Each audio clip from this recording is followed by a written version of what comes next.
Hello and welcome to another edition of Coast TV. I'm Mike Hall, and today I thought we'd have a look at matching content with buying stage. So this is in the context of a content marketing campaign. We see a lot of people creating content but taking a little bit of a scattergun approach to it. So they've jumped upon the content marketing bandwagon, which is fantastic, but they perhaps haven't put a great deal of thought into where in the buying cycle the person that they've created that content for actually is. 80% of sales, it is said, happen between the 5th and 12th contact with an organisation. Only 2% happen after the first interaction. So really we need to be nurturing that entire buying cycle and making sure that we create content that sort of covers everything from the early stage right through to that late stage. To give you a real life example of this, so recently I took up golf and I needed some golf clubs. Now I didn't really know anything about what clubs there were and all that sort of stuff, so I was very much at this early stage. So at that stage what I'm looking at is what brands of golf club are there, which brands are good for beginners, what sort of prices are we looking at, that sort of stuff. Then as I move on to the sort of mid-stage, I'm looking at perhaps a little bit more in-depth stuff like length of club, the advantages of a short club over a longer club, and perhaps the grip, that sort of stuff, maybe what sort of accessories I might need. At that point, once I've got all that information, I'm then sort of in a position where I might be ready to buy. At that point, I might go and read some reviews, I might perhaps buy a magazine and see what they're recommending in there, or go into the pro shop and ask and find out what they recommend.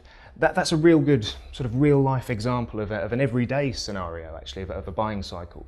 And that can very, very much be applied to content marketing.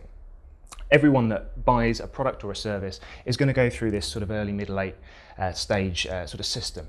So we need to make sure that we're creating content that caters for everyone. Now we, a couple of months ago, created a content marketing guide. And within that guide, this is sort of one of the points that we talk about. I'll include a link to it below after this.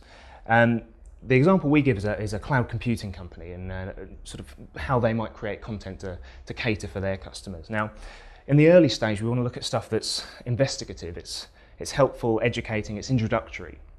So we're looking at things like, what is cloud computing?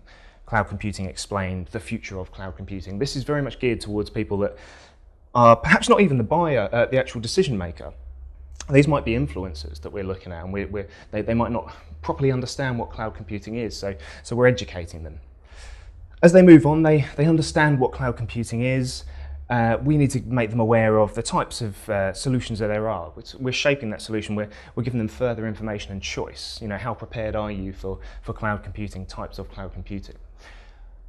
At the late stage, once they've got all this information which they need to be able to reach that late stage, that's when we want to be helping them to buy and providing them with proof. That's what they're after. Buyer's Guide to Cloud Computing, or how to integrate cloud computing into your organisation. Perhaps even case studies at this point. Now, the reason this is so important is because if you show someone at this early stage a case study, it's not going to make any sense to them. There's no context for it, so it's not going to be that useful. Similarly, if you were to target someone at this late stage with, what is cloud computing? That's not going to be of interest to them because they know what cloud computing is. They've reached that decision where, that point where they even know what types of cloud computing there are. They just want to buy it. So we need to be really thinking about where in that buying cycle they are. Now, as I say, this is sort of one of many sort of tips and guides, I guess, within our content marketing guide. I'll link to it below. As always, welcome any questions or comments or anything like that. Be happy to reply to them in the comment section below.